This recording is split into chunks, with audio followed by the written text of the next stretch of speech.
Dalam Islam, pernikahan disebut dengan mitsaqan ghalidha. Sebuah perjanjian yang agung, perjanjian yang kuat, perjanjian yang serius. Perkawinan itu menyatukan dua sosok laki-laki dan perempuan. Jiwanya diserahkan sepenuhnya suami kepada istri, begitupun sebaliknya. Kita tidak bisa memilih pada siapa hati akan jatuh nantinya. Suatu hari, aku ketemu sama sosok yang membuatku jatuh cinta pada kelembutannya, mata sejuknya, juga suaranya yang menenangkan. Karena seenggaknya itulah gambaran pernikahan yang ditunjukkan oleh ayah dan ibuku. Mereka mampu melewati banyak kerintangan, bisa saling bantu untuk memecahkan masalah. Begitulah kira-kira hubungan yang aku impikan nantinya. Tapi kenyataan berkata lain.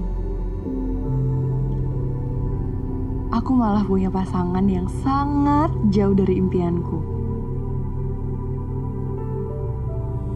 Suamiku sering sekali menyalahkanku, bahkan berkata kasar kepadaku. Di awal pernikahan kami memang semuanya berjalan normal, ya kecuali kondisi ekonomi kami.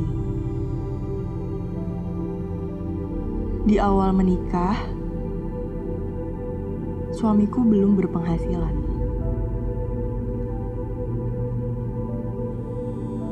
Pemasukan kami hanya dari pekerjaanku saja. Bahkan aku dan suamiku sempat gak sanggup bayar sewa rumah yang kami tinggali. Beberapa bulan kemudian, barulah kami sudah mampu untuk hidup mandiri karena saat itu akhirnya suamiku sudah memiliki penghasilan sendiri. Tapi membaiknya kondisi ekonomi sangat berbanding terbalik dengan hubunganku dengannya. Suamiku semakin tertutup, semakin jarang ngomong sama aku.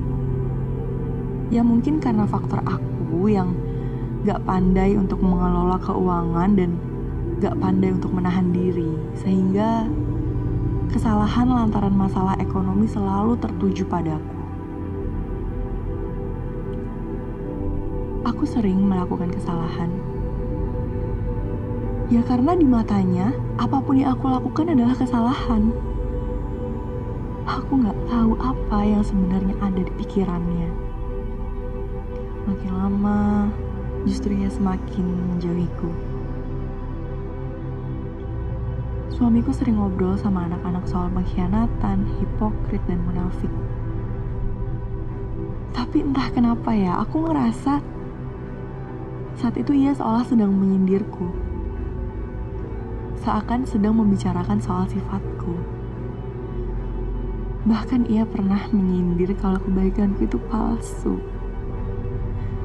Sejujurnya aku udah gak tahan lagi. Aku cuma mau diperhatikan dan mendapat kasih sayang seorang suami kepada aku, istrinya. Sungguh aku tidak bisa membencinya. Hanya ada rasa jengkel, namun pada akhirnya aku akan selalu memaafkannya. Iya, mungkin aku yang memang terlalu bodoh. Aku dilarang pakai sosial media dari 3 tahun lalu sampai detik ini. Aku dilarang menghubungi sahabat dan teman-temanku apapun alasannya.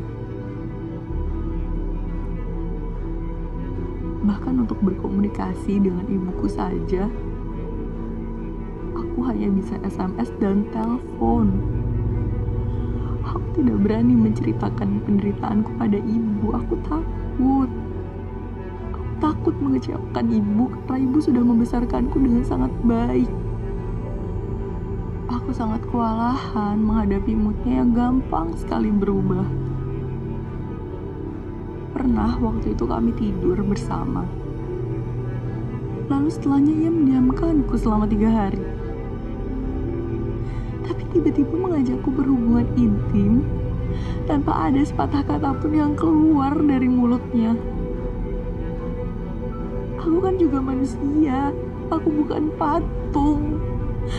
Aku punya perasaan, aku juga punya impian. Tapi di matanya aku gak pernah hidup. Aku ingin mencoba berontak, tapi aku lagi-lagi takut aku bakal membuat segalanya jadi lebih kacau.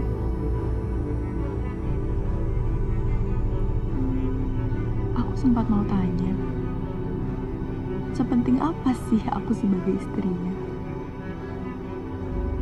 Apakah benar aku istri yang diinginkannya atau bukan? Tapi jangankan tanya,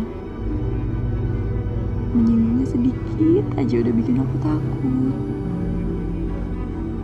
Jadi aku cuma bisa diam dan selalu mencoba untuk memperbaiki walau tanpa tahu apa yang sebenarnya terjadi di antara kami. Sampai sekarang pun hubungan kami gak banyak berubah. Tapi aku masih sangat bersyukur saat tahu bahwa suamiku sangat nyaman ketika aku ada di dekatnya dan dia akan mulai gelisah saat aku jauh. Tapi dia masih saja jarang ngomong sama aku. Bahkan masih mengabaikanku dalam banyak hal. Ia hanya menganggapku ada untuk memenuhi kebutuhannya, termasuk kebutuhan seksualnya.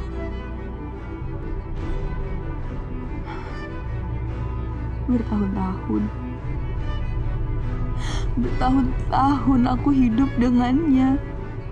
Semua yang membuat suamiku kesal dilampiaskan semuanya padaku dalam bentuk cacian, makian, dan kata-kata yang mampu menyakitiku. Aku layaknya tong sampah. Aku cuma jadi tempat ia membuang amarah. Aku menerima segala hal yang ia buang tanpa ada kesempatan untuk aku meluapkan isi hatiku.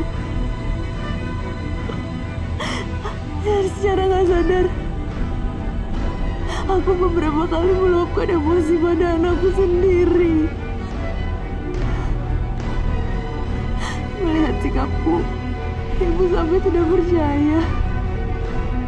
Karena sejak kecil aku tidak pernah bisa memarahi siapapun. Aku terjebak di kisah yang sama. Aku tahu hanya pasrah tidak akan bisa mengubah status quo yang aku alami. Tapi rasanya aku sudah kehilangan diriku sendiri. Semua batasan dan kekangan yang terjadi bikin aku lupa. Lupa siapa aku yang sebenarnya.